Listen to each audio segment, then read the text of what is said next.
और बड़ी खबर आपको बता दें, राहुल गांधी को लेकर राहुल गांधी के असुर शक्ति वाले बयान पर बीजेपी ने करारा वार किया है। बीजेपी के संबित पात्रा ने कहा कि जो प्रधानमंत्री करोड़ों लोगों को छत दे रहे हैं वो असुर शक्ति है या दुर्गा शक्ति। राहुल गांधी ने कहा था कि वो नफरत की असुर शक्ति के खिलाफ लड़ रहे हैं। राहुल के इसी बयान पर बीजेपी ने वार किया है। तो देखिए किस तरीके से अब जो प्रतिक्रिया है वो सामने आई है और असुर शक्ति वाला जो बयान राहुल गांधी ने दिया था उसी पर बीजेपी की ये पूरी प्रतिक्रिया निकलकर सामने आई है। बाकायदा इसके लिए प्रॉपर प्रेस कॉन्फ्रेंस बीजेपी की ओर से की गई और बीजेपी के संबित पात्रा ने कहा कि जो प्रधानमंत्री करोड़ों लोगों को छत दे रहे हैं वो असुर शक्ति है या फिर दुर्गा शक्ति। राहुल गांधी ने कहा था कि वो नफरत की असुर शक्ति के खिलाफ लड़ रहे हैं। उनका ये बयान सामने आया था जिसके बाद बीजेपी ने इस पर कई सवाल भी खड़े किए और राहुल के अब इसी बयान पर बीजेपी ने ये पूरा वार किया है। पीएम मोदी करोड़ों महिलाओं को छत दे रहे हैं, ये उनका कहना है और ऐसे में पीएम असुर शक्ति है या फिर दुर्गा शक्ति, ये बीजेपी ने कहा।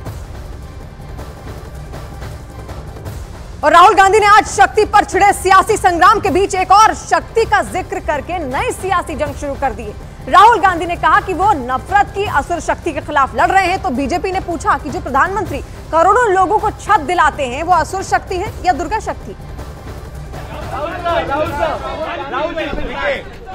हमारी असुर शक्ति से लड़ाई हो रही है, ठीक है। नफरत भरी असुर शक्ति, हमारी असुर शक्ति से लड़ाई हो रही है, ठीक है। नफरत भरी असुर शक्ति। मीडिया को भी आज आसुरी शक्ति पुकारी गई है।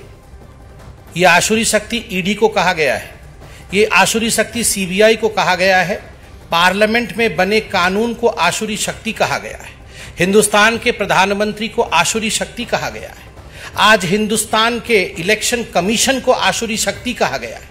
आप जरा सोच के देखिए, आप आसुरी शक्ति हैं? आप सोच के देखिए, क्या प्रधानमंत्री नरेंद्र मोदी आसुरी शक्ति हैं?